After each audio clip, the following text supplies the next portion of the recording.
So welcome to tonight's Tanya class. We are actually studying the third section of Tanya, a section called Igeret Hatshuva, letters of repentance, and we are holding tonight chapter 4, Perek Dalet. So this chapter is a great chapter because here the Alter Rebbe actually shows you who we are. Isn't it nice to know who you are? Yes. I mean, we know we have names and we know we have families and everything, but who are we? Who are we? And it really is an eye-opener to who we are. And it also deals with the Sirot. It's a very, very powerful chapter and a very, very important chapter. So the author begins and says as follows. We spoke about last week, chapter 3, about when a person sins, so you do tshuva, you return to God. But then, in order for the tshuva to be accepted by God, and you're back in sync with God, so we spoke about last week and the week before about the idea of fasting. It's not necessary for tshuva. You can return to God. God, I'm sorry. You do tshuva. You're back one with God.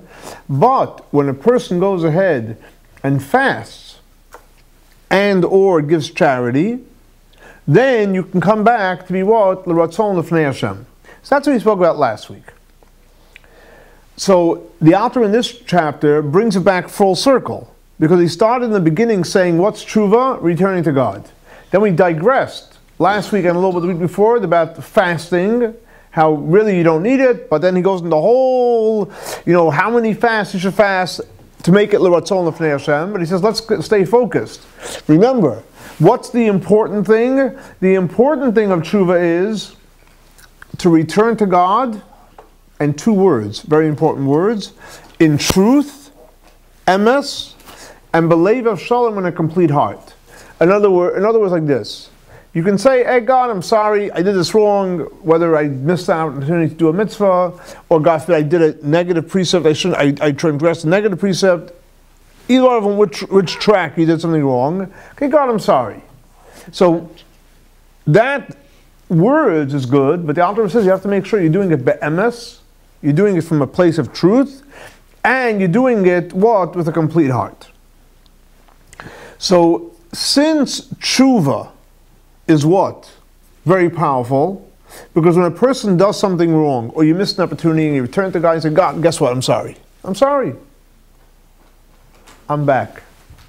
We're buddies, right? We're one. More than buddies. Buddies is two that are buddies, right? We're one. You know what? We're connected. I'm one with you, you're one with me, it's all one, we're all good. And you say, God, let's forget about the past. Now that is very powerful. That is very powerful. So, and all you need is to return to God. So the Alter Rebbe is great, wonderful. So now we're going to go into the tshuva, simple tshuva, understanding what it is and why it works, how it works. So before the Alter Rebbe gets into it, he first starts off a little introduction, and he says like this. He quotes from the Zohar. So anytime you're quoting from the Zohar, you know right away there's something small, but it's like you can talk about for forever. And the Zohar says that it says in Hebrew, what is tshuva in Hebrew? Teshuva. So the Zohar says that tshuva is made up of two words. Tashuv H. Tashuv H. In other words, what does it mean, Tashuv H? That the H should return. Where's it returning to? Where did it leave from? We never left. What is H? What is H, and where's it leaving from? Where's it going to? God. So he's the neighbor. Everything is God. God is the magic answer. Everything is God's, right? So like you say God, yes. You say good, yes. You say happy, yes. These are magic answers. We never really left. One answer fits all, exactly. We never left. But He is the name of the God. everything is the name of God. Right? No, everything is the name of God. Agreed. Hey is the name of God. Okay. What's not the name of God? Right, we're all part of God. So what does it mean, Tashuv H? So the Zohar says, let's stay focused. The Zohar says that what is Tashuv H? That the Hay returns. What does that mean? What does that mean? That we know everything comes from God. Now God's name is what? Yud, Hey, Vav, Hey. That means there was a break in the Hey. There was a break in the Hey, or a disconnect in the Hey, and our job is what? Tashuv, to bring back the Hey. So for example, the Hey goes back to the Vav, and the Hey goes back to the Yud. So now the question is, which Hey is going back? Is it the first Hey or the second Hey? Yeah. Which Hey got misplaced? Right. They're both in God's name, right? Yeah. So which one got misplaced? If there was once it's the Zohar, so you know it's deep. So what does the Zohar say? That there's two types of haze breaking, and there's two types of haze coming back. And as the Zohar says, and again, this is in short, we're going to get into it in depth, throughout Igeret Hatshuva. It's not going to be on 1 foot, but the Zohar says that there's two types of Tshuva. What does that mean? There's the lower hay, disconnected and returning, and there's the higher hay, disconnecting and returning. Again, we're not going to get into right now what does it mean high level tshuva, low level tshuva. That's not in this chapter, that's later on. But the Zohar right away puts down a beautiful thing on the table, that when you hear the word tshuva, you hear two things. One is you hear Tashuv H, that the hay is returning. Which hay? There's two levels in tshuva. Lower level of tshuva, which will leave in a great explanation at length what that means. But for right now, lower level of tshuva and higher level of tshuva. That's one piece of the Zohar. The Alter Rebbe puts on the table. Put it on the shelf. Then the Alter Rebbe brings another piece of the Zohar. And the Zohar says like this, that we all know God gave us as a gift who we are. God gave us our body as a gift. And we know that the gift that God gave us is the body. We have a responsibility. It's like if someone gives you a gift, it's not yours. It's a gift to use. So you have to take care of it. You can't destroy your body. It doesn't belong to you. You have to take care of it. You got to respect it. Our body is a holy thing. It's a gift from God. Everything in the world is holy. But my body is a gift to me that God gave me. So you have to respect it, and do whatever the Torah says, how to treat it, how to take care of it, whether it's putting on tefillin, right, whether it's eating kosher food into the body, and so on and so forth. One of them, and there's positive commandments which apply how you should take care of your body, and there's negative precepts what you're not allowed to do. And in fact, one of them is cutting gashes. There's many negative precepts what you're not allowed to do towards your body.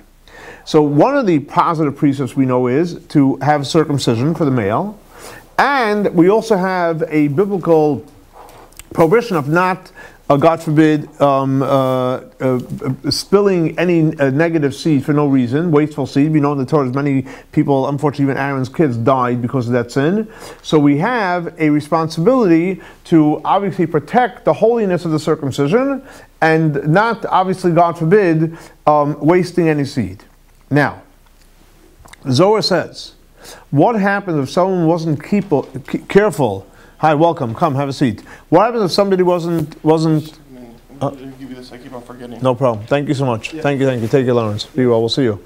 Okay. So thanks. So what happens if somebody was not careful? So the Zohar says, "You ready for this? You're holding on tight, all right." That tshuva does not help. A person can't repent. If a person did not protect the holiness of his circumcision, and he did things which are inappropriate, tshuva doesn't help. Zohar. And everyone's going, like I see everyone's faces. What do you mean? Right? So the Alter Rebbe says, 1 second, what does that mean? It doesn't help. We all know that tshuva helps for anything. God gave us a gift that we can activate and actualize anytime we want, that if we do something wrong, we can repent. Not that we should sin in order to repent, but the fact that if somebody did sin, we could repent. Not only that, we know there are 3 negative precepts that we're not allowed to desecrate, even if our life's in the line. For example, let's say Shabbat. Let's say someone's sick and he has to go to the hospital, so you're allowed to desecrate the Shabbat. It doesn't mean that you desecrated Shabbat. Shabbos laws don't apply then. But there are 3 laws that are extremely strong. So for example, one is forbidden relationships, killing someone, or idolatry. In all those things, you're not allowed to transgress. You cannot transgress if you're going to do any of those 3. Now, let's say God forbid someone did one of those 3. Forbidden relationship, God forbid killed somebody, did it. idolatry, does repentance help? It does. It does. Even for these three huge, so the Alter Rebbe says, what does that mean? That the Zohar says that when it comes to protecting your circumcision, there's no tshuva. So the Alter Rebbe explains that here's the key. What did we say before? There's two types of tshuva. There's low level of tshuva and high level of tshuva. So low level of tshuva for that doesn't help. You got to do the high level of tshuva. You got it? So low level of tshuva doesn't apply for something like that. High level of tshuva applies. That's another piece from the Zohar. We're going to put it on the shelf. You might be questioning, oh my gosh, what's low level tshuva, what's high level tshuva? Let's leave that because that's obviously a very, very long discussion and teaching. And we're going to get to when we get to that, we will deal with it. It's in Igeret, true. It's not in this chapter. But just know, we all want to know, what's the big prize? What's this high level of tshuva that's so powerful, right? What's this? I mean, think about it. First of all, the fact that it's high versus low, so right away it's higher than lower, but more importantly that it's so powerful that even in areas where lower level tshuva will not work, the person cannot repent. Oh, if you're able to do high level tshuva, you won the lottery. You can return to God, right? Yeah. So now the question is, right, what is that? What is it? Okay, you're going to have to wait, but let's put this on the shelf. Then the Alter Rebbe brings another intriguing thing, and then we're going to get into the heart of today's chapter. Because this will all help us understand what really tshuva means. Okay. So the Alter Rebbe says like this. We know that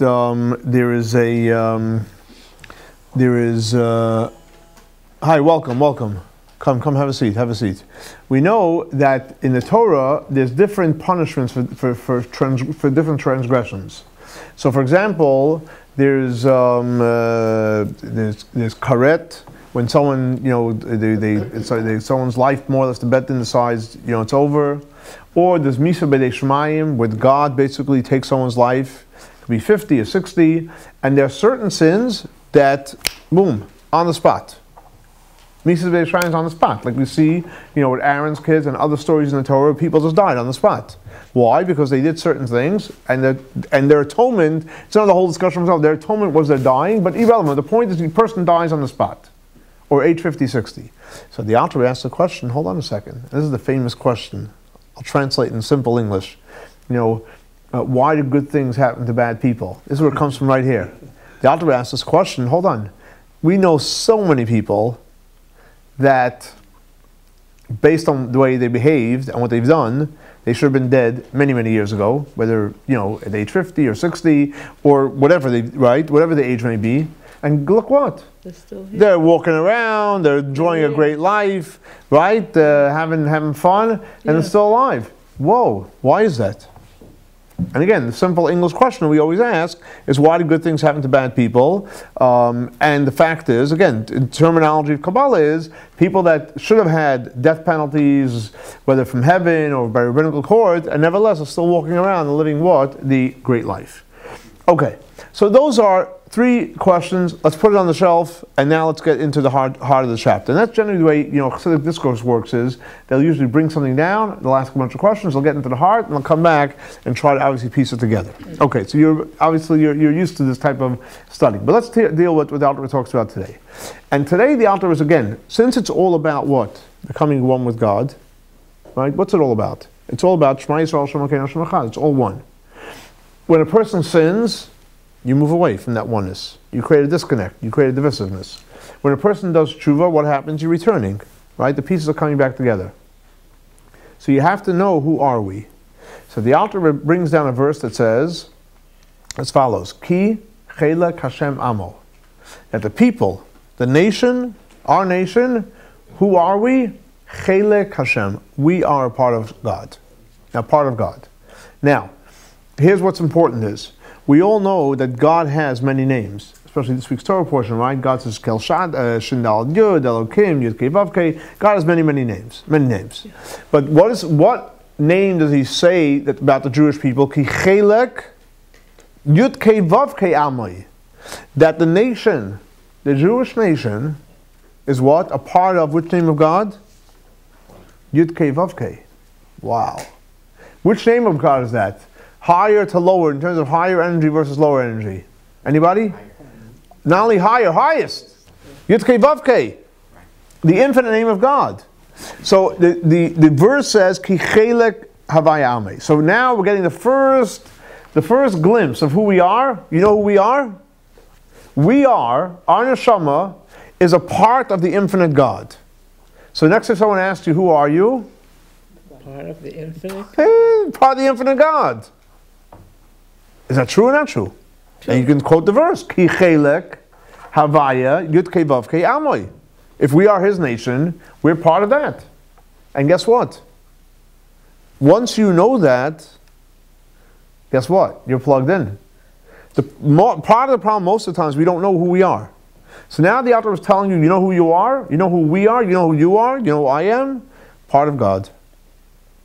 Now, take this a step further. If you really understood it, thought about it, and felt it, what would happen to our smiles? Beaming. Beaming, right? Yes. Where would our feet be? Dancing. Tanzen. We be dancing. There you go in Yiddish, right? Yeah, dancing in Yiddish and English and right, every language. Yeah. Because think about it. Why are people upset? Because all these they feel like they're a loser. But if you get to the heart of it, right? But if you are one with God, hello, we're one with God. So that's point number one the Alter brings to show you who are we? We are a part of God. Now, let's go further.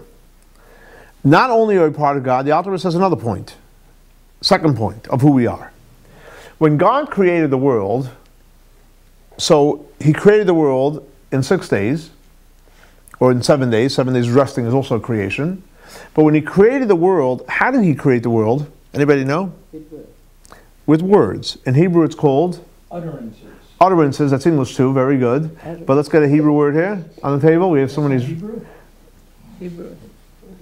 A mamar. Words. So that God says, let there be light, right? Let there be firmament, let there be this animals. God, there was a ceremony wrote, 10 utterances, and that's how the world came into being. What happened when it came to create Adam? And He had to put in him a neshama, a soul. So what does the verse say? Very good. He breathed, He blew in him. Vayipach be'apov. He blew, right, into him his nostrils, nishmas chaim, a soul of life. Now, let me ask you a question like this. We're all simple people. If someone says something, right, how much energy does that take? 1 to 10. 2. Right? What is when someone blows his kishkas out? What is that? That's a 10. He's blowing his kishkas out. Now, so when someone says something, you can say something you don't even mean it, you don't know what you're saying. Because it's words. Yeah. It's words. Yeah. But when you basically start blowing, right?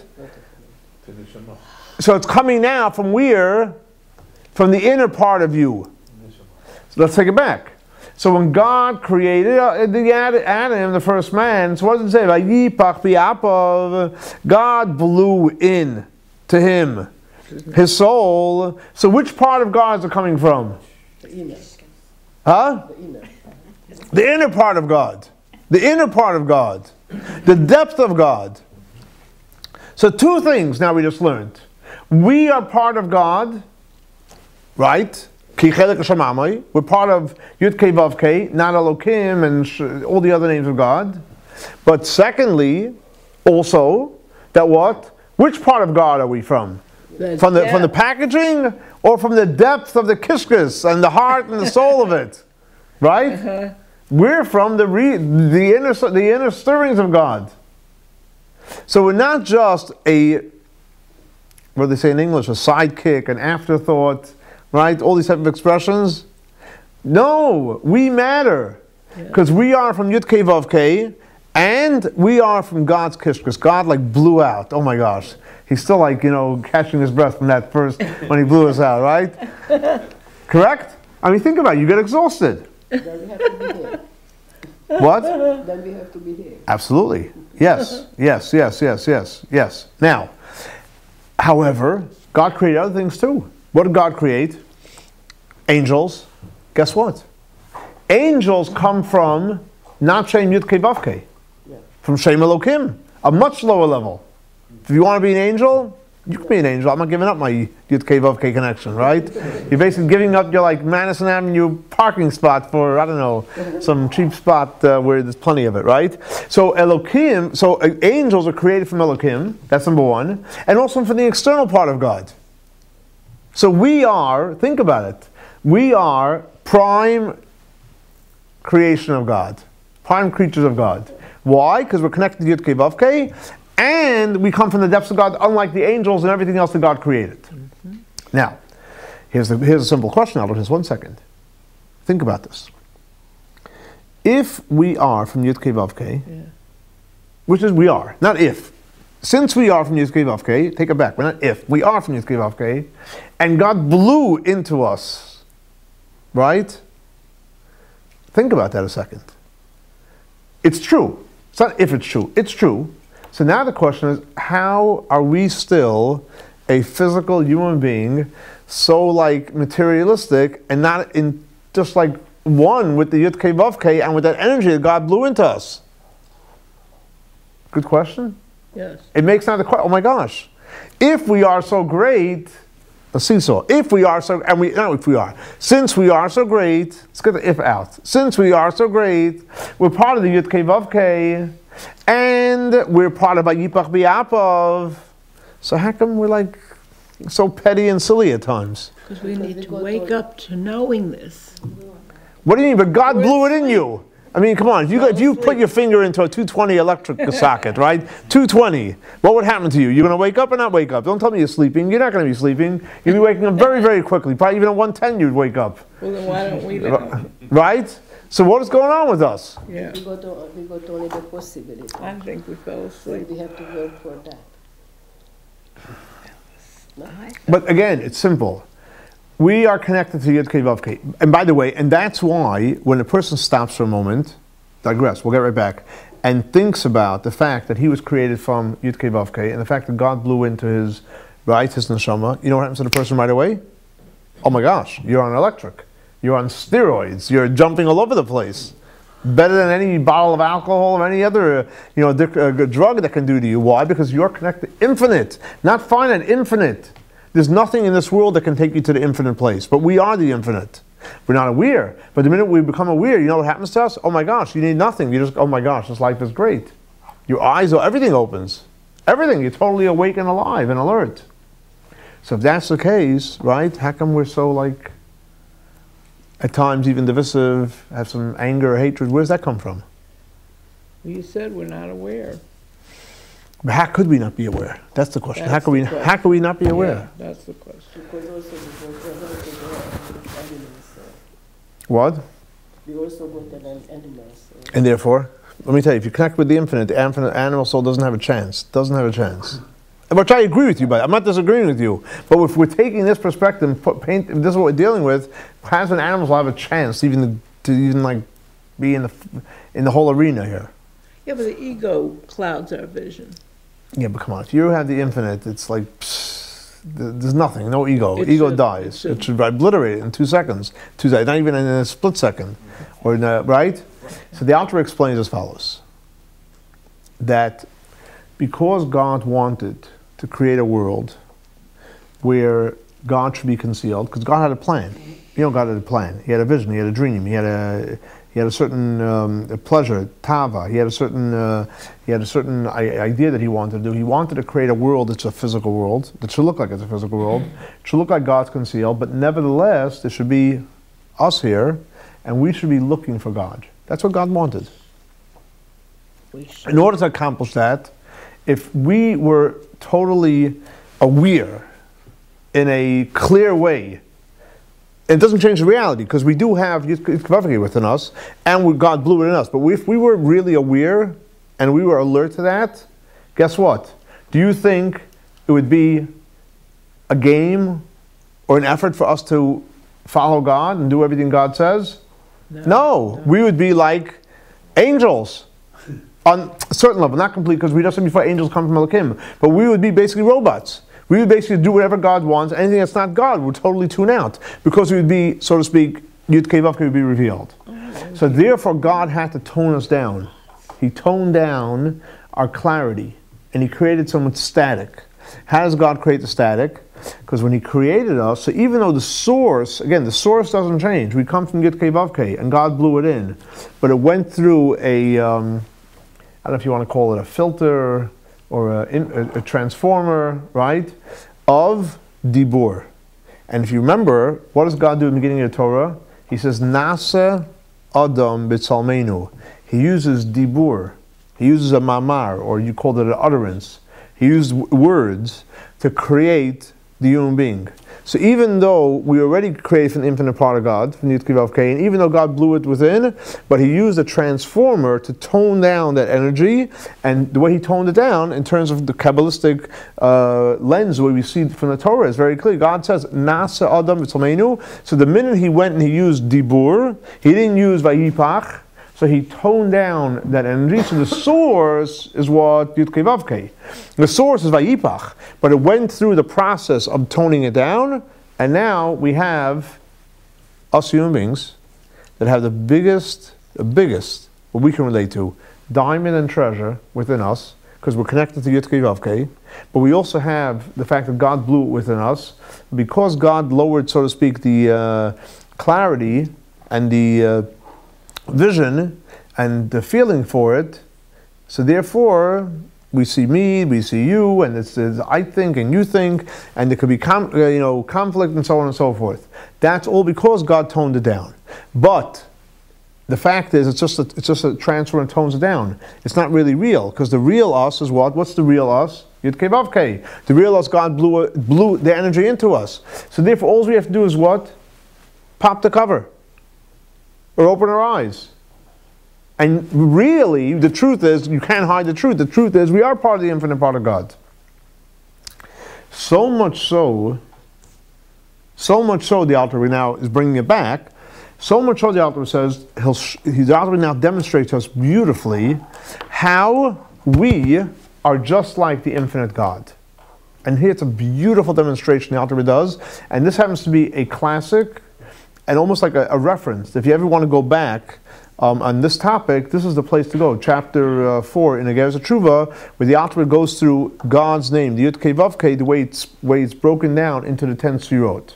So the Alter Rebbe starts off and he says like this, that we and God, we're like twins. Obviously God's God, we're us, but on a certain level, we're one, that's for sure, but we're like twins. What does that mean? Because the Alter Rebbe says, when God's infinite, but when He decided to create the world, the same God decided to create the world, so the way God relates to the world, and the way God revealed Himself, the way God channels His energy into the world, and again, we could talk about the Sefirot for hours, days, weeks, whatever, but for right now, from this chapter, the way God connects to this world is through the 10 Sefirot.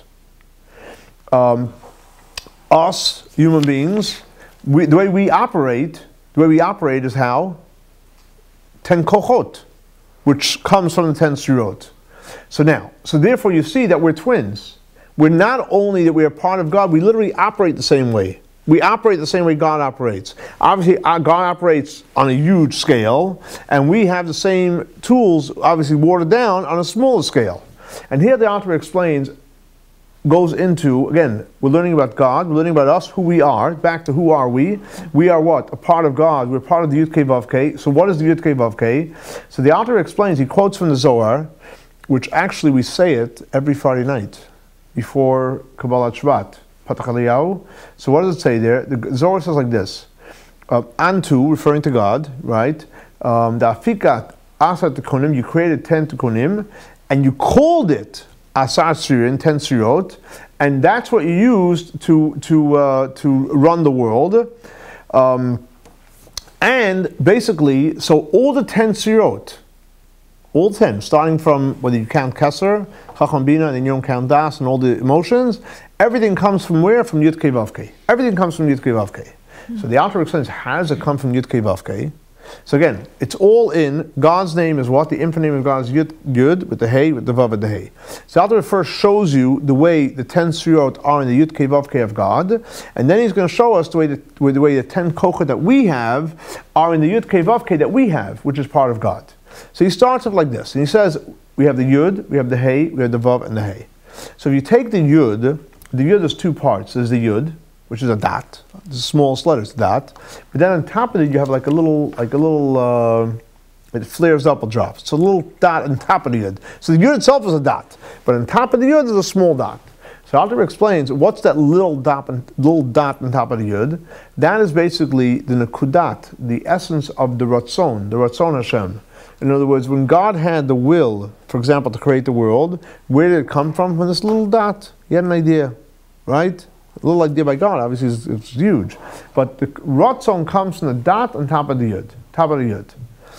And then the Yud itself is what? And that's how the Sfirot got created. The Yud of God's name is Chachma. Meaning to say it's like this. Even though God is not limited to Chachma, but Chachma is intellect, but intellect comes from God. So the intellect that God used to comprehend and to create the world, the sphere of Chachma, that comes from the idea from the first Yud. So the first Yud has an Ratzon on top, right, which is part of Keter, one of the Sfirot, and then you have what idea of Chachma. Now, then you have the next letter of God's name. So the first letter Yud is what? Is Chachma. The second letter of God's name is what? It's Hey. Now, what is Hey? Hey is, in terms of the Sfirot, it's Bina. Now, what's the difference between Chachma and Bina? The Alter explains like this, that Yud and Hey are both more or less concealed, because the world of intellect is more concealed. People that are intellects are more reserved. They like just being in their own world. So the world, the Bina basically, but Chachma is just an idea, right? An idea, a flashing idea. Bina already gives it breadth and gives it width. Bina says there's a lot more details to it, lots more explanation to it, and it also is much more revealing. If you have a Chachma idea, a flash of an idea, okay, once you start giving me details, so now I know more details, and now what happens is it becomes more revealed. So that's the Hey, which resembles, and you see even the structure of the Hey. You see the Yud was a little dot. So now the Yud is a little dot, which is a dot of an idea. The Hey has on top a roof across and lines coming down. That means there's a lot of width to it, a lot of more information, but also it's now starting to draw down into something more meaningful and something more substantial, and starting to connect. It's now starting to lean down to the revealed world. Now, so what is the Vav in God's name? So the Vav, if you look at it, what's a Vav? It's a line. It's a line. So what does the line do? It draws down from the concealed world, and what's the concealed world of? Intellect, into the revealed world of the emotions. Like when you walk over to someone and you say, "Hi, how are you?" and they talk like a robot, you're talking to a robot, right? When someone says, "Hey, how you doing?" What's that? That's the emotions, right? So the point is, intellect, someone can walk over and say, "Hi, how are you?" and no connection. What does that mean, no connection? The guy's saying, "Hi, how are you?" Because it's an intellect, it's not really a connection. It's two brains talking. Brains aren't like human beings. Brains are computers. And we have brains, but brains aren't who we are. We are in the emotions. So the Vav, which when the ideas come down into the world of emotions, you become much more alive, much more animated, much more excited, much more passionate. Now Vav also numerically is how much? 6, very good. Because how many emotions are there? There are 6. Chesed, Gvur, Tiferes, Netzach, Hod, Yesod, and Malchut. So we have already the Yud. Again, the top of the Yud is Ratzon. The Yud itself is a dot, which is Chachma. Hey is the expansive part, which is Bina. The Vav is where it draws down, which is the 6 emotions. And the last Hey of God is Dibur. As it says in Zohar, we say Friday night, Malchus Peh, right? So it's Dibur, it's speech. And refers to which sfira of Malchut. Why? Because Malchus already is, again, the expansive, reaching out, and so on and so forth. So that's what the Alter Rebbe explains to us, again, to a little glimmer into when we say God, the infinite God. Obviously God's infinite, He's not limited to all these sfirot, but from Him obviously come all these sfirot. Again, Chachma, Bina, the 6 emotions. I mean, we didn't count Das because we counted Ratzon, so we had 3 intellect. You had the 6 emotions, that's 9, and you have what? And you have Malchut. Now, that is what in reference to God. So when God created the world, for example, he had the idea, Chachma, which is the Yud. He had the more expansive part, right? Bina, and starting to draw down to reality. Then he goes through all the emotion, the excitement of it, and then Malchut, obviously the creation of it, and so on and so forth. That is in reference to God. But now Alter Rebbe says, guess what? What did I tell you before? The Alter Rebbe said that we are a part of God. We have Yud Kei Vav Kei within us. So because we have Yud Kei Vav Kei within us, so God's system of the 10 Sfirot works the same way with us. The difference is for God, it's on God's level, and for us, it's on a level what? Of the way we actually operate. So how do we operate? Same thing also. We operate from Chachma, right? Ideas. Oh my gosh, what do you think? You have an idea? Someone has an idea, right? Where's that coming from? That's coming from the Yud that we have within us. We have Yud Kei Vav Kei. So the Chachma is coming from the Yud that we have within us.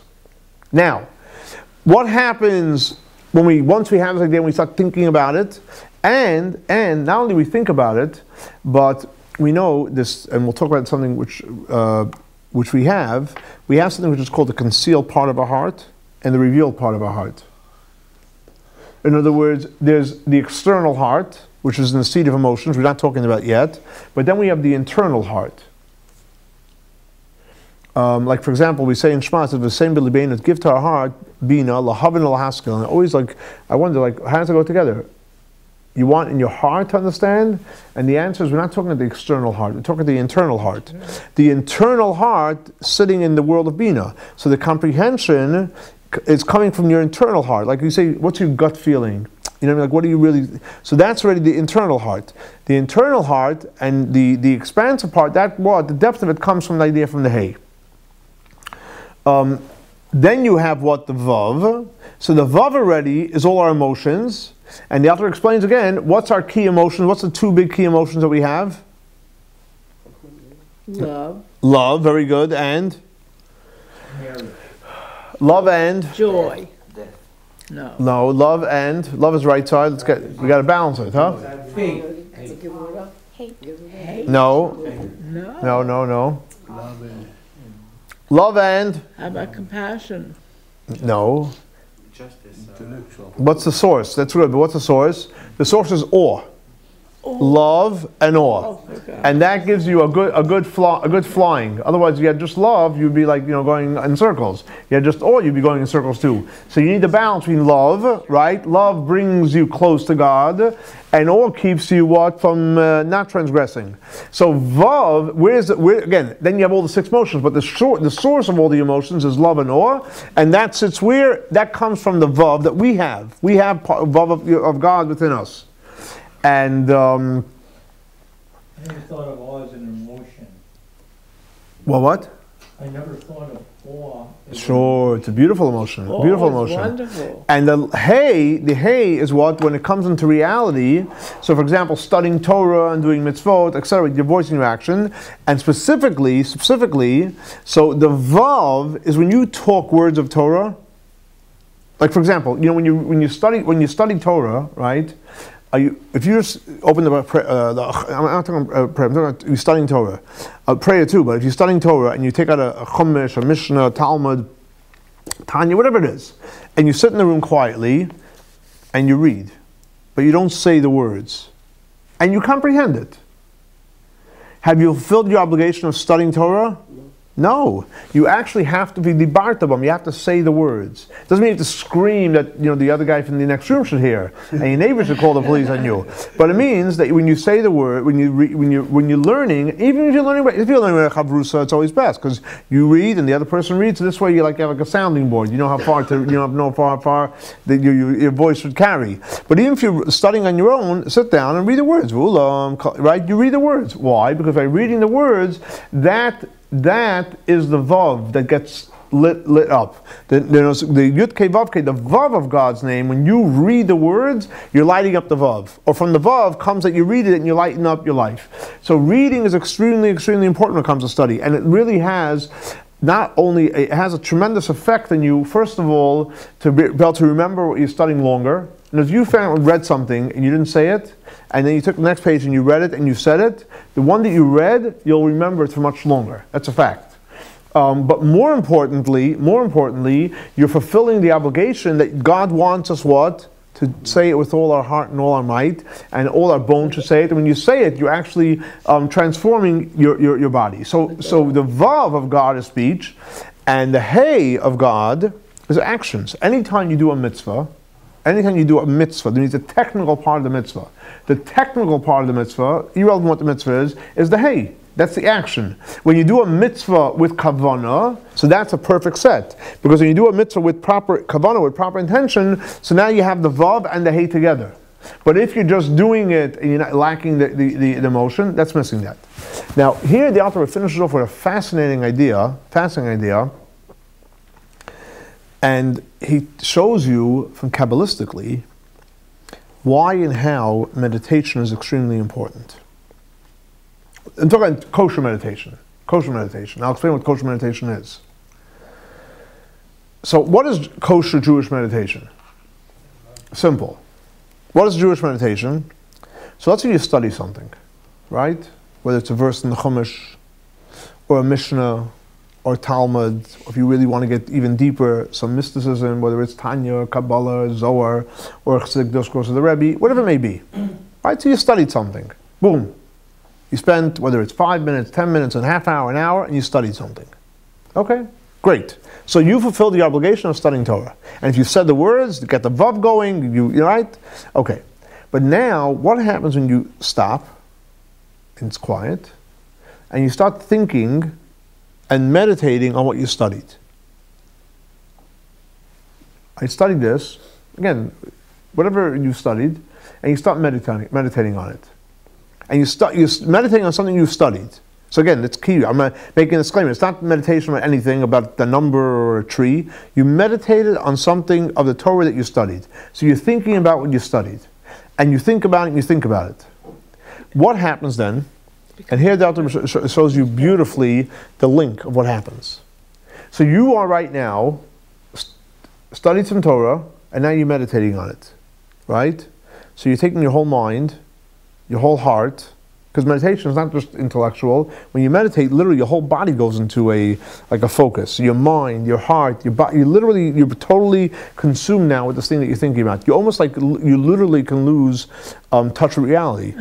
Honestly, you would wake up, you don't even know where you're at. You know what I mean? You can go for so the point when you meditate, right? So you're totally now.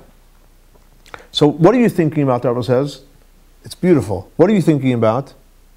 You're thinking about Torah. No, you're jumping. What are you thinking about? You're thinking about Torah. You read a verse in the Torah, again, Mishnah, whatever it is, and you're thinking about it, and you're thinking in depth, and you're totally disconnected from reality, and you're thinking about this Torah. What are you thinking about? Torah. Really? Okay. Where is it now? You ready? You got this all solid? You're holding on tight? We're going on a little journey here. You're holding on a journey. You holding on? Okay. Okay, so you're thinking about Torah. Where does Torah come from? God. Everything is God. Oh, come on, you guys get 100 in every test. Right? Where does the Torah come from? Yeah, true, it comes from God. Agreed. But what did we just learn? That God created the world, right, with the 10 sfirot. Which sphera of the 10 sfirot, so let me make clear the question. Which sphera of the 10 sfirot does Torah come from? And again, it comes from all of them, 100%, because everything is everything. But which is the dominant sphera it comes from? You guys are educated people, so I have to make a disclaimer. You're saying what? It comes from where? Keter. That's a good guess, but anyone else? Where? Chachma and Bina. The answer is, she's coming from Israel. She got it overall. She has still, you go to Israel, it makes you very, very smart. So she has the edge over everybody here. What can you do? She went to Israel. Okay, but the answer is yes, Chachma. So the Torah, now hold on guys, don't lose me here. So the Torah that you're meditating right now about what? You're still meditating about what? Torah, good. You got your anchor, good. So you're still meditating the Torah. But the Torah that you're meditating comes from which sphere of God? From Chachma. So now as you're meditating, what you're using is, it's like when a doctor gives someone a pill, What are you doing? You're taking the pill. The pill will heal you. How? I don't know. It's not important to me. But it does work. It's supposed to work, right? But let's go back to the point. So when you're studying Torah, That's what you're doing. But I'm taking you in the back room to show you what's happening as you're meditating on this Torah that you're studying. So this Torah that you're studying, and actually now meditating on, where does this Torah come from? Which Sphira? We said? Chachma. I got it. Beautiful. Take a deep breath. So now I'm taking you in this meditation, right? Where you're studying Torah, you're thinking about the Torah, but guess what? This Torah is coming actually from where? The Chachma of who? Of God, of the infinite God. Now, one second. Let's go a step further. This Chachma, so it's coming from Chachma. This Chachma is coming from where? Again, the magic answer. Come on, don't shy out on me here. Which this Chachma is coming from where? From God, right? It's the magic answer. Okay, it's the easy answer, right? Easy answer. But one second. But what part of God? We know God, obviously the infinite part of God, but we know that God has how many letters to His name? Yud Kei Vav Kei. So which letter of Yud Kei Vav Kei is it coming from? From the Yud. Oh my gosh, you guys are pros. Oh my gosh. If you got everyone prizes tonight. Okay. So it comes from where? It comes from the Yud. 1 second. Hold on. So hold on. It's very, very important. You guys hold on still. Okay. So again, so when you're studying and meditating on Torah, you're meditating on Torah. But the Torah that you're meditating on, think about what it's actually doing. You're connecting to the Chachma of God, to the Yud. Could you get deeper than that? No. Could you get closer? That's the one, the Yud, man. That's the dot. That's the first dot. The first dot out of the infinite light. You don't even realize what you're doing. When you're studying Torah, you're connecting to the Chachma of God, which is the Sphira, which is connecting to the Yud of God. Now, that's where you're connecting to. That's where you're connecting to. When you're meditating, who's meditating? Your feet? Your hands? Your heart? Your mind. Your mind. Which your Chachma is meditating. And your Chachma comes from the Yud Kei Vav Kei, which is in you. Which letter? The Yud. So literally, when you're meditating, the two Yuds are communicating. Now, when the two Yuds are communicating, is that the highest level of communication possible? There's no higher level. That's right. And when you're doing that, guess what? You know where you're at? You're like almost in heaven. Just like a hair away, and you like totally, your soul will leave your body. A matter of fact, there are certain people when they meditate, their soul has left their body. A matter of fact, when the Rebbe would say a Chassidic discourse, which we know, he would close his eyes, and it would be like a soul talk. What did he do before he did the Chassidic discourse? Any of you guys know? Sing, that's true. It's also true. It's a good answer. We're always singing, right? So that's always a good answer. He took out a handkerchief from his pocket. It was like he did it inconspicuously. He took out, and under the table, he would tie it around his hands, and he would hold on tight. Why? Because he wanted to hold on to something physical. Otherwise, he would leave. A famous story, someone was saying a Chassidic discourse, and his soul left. And they went and the rabbi said, grab a bagel and butter, and they put it in his mouth to bring him down to reality. It's no joke. It's no joke.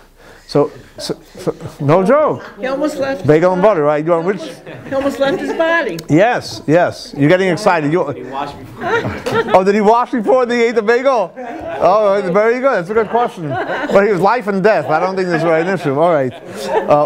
That's a good question. Good question. But let's get back to the point. Which is important.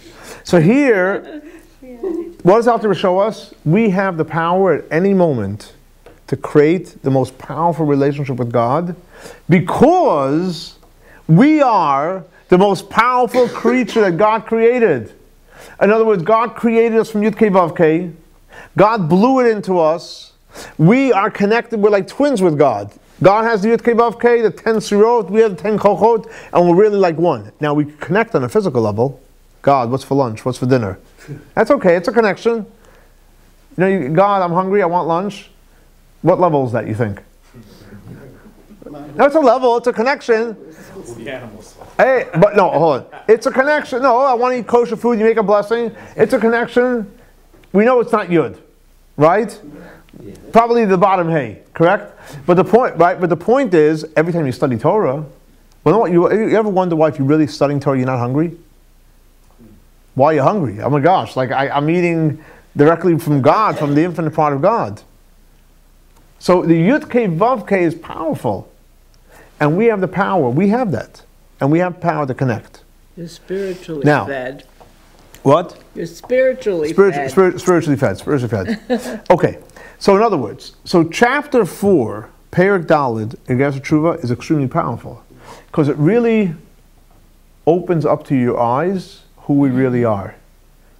I'm not going to go into the negative, that we're not a loser and we're not all the other stuff people tell you, right?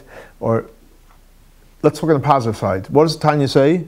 We are part of Yud K Vav K. We have a part of Yud K Vav within us. God blew into our nostrils who we are in the Shema. God has the 10 Sefirot, and that's the way He operates. We have the same exact thing. And we obviously connect to God from the highest level. There is no greater connection than that. Obviously, we got to keep on going with the journey, and we're going to learn about this connection and about the levels of tshuva, but that's already in further chapters. But this chapter alone is an important chapter because this is so important because first of all, it tells us who we are. And there's nothing better than knowing who you are. Biggest problems in life, we don't even know who we are. So now we know who we are. But not only do we know who we are, we realize how great we are. Not great in that God's in an arrogant way, in a humble way. Yes. We are a part of God. God blew it. Okay, fine. So He toned it down with Nas Adam Etzalmeinu. I got it. But it's a tone down. We can undo the toning. We can undo the regulator. How? Very simple. Study Torah. Meditate on it. You'll plug right in. You'll blow off the cap of the regulator. So this chapter of Tanya, I'm telling you, chapter 4, Perek Daled Igeret Teshuva, is probably the best self-esteem booster that exists out there in the world. And it's not a self-esteem booster. It's a revelation. It's revealing to who you are. We have the biggest gift. We're part of God. We are great. We're one with God. Humble way. Great and humble way. I'm quoting you. So let's hope and pray that we all really connect to this chapter. And you know how you know if you're connecting? If your smile becomes bigger and bigger. Yes. Then you know that you got this chapter. Because once you realize you're part of God, guess what happens? Oh my gosh, we're like, not only the winning team, we're in the super winning team. We're part of God and life is great. So, study this chapter every time. I don't say everything you're down, because you're always up. If you want to go to a higher level, study chapter 4, Igeret Teshuva, you'll know who you are, and you'll be happy and happier.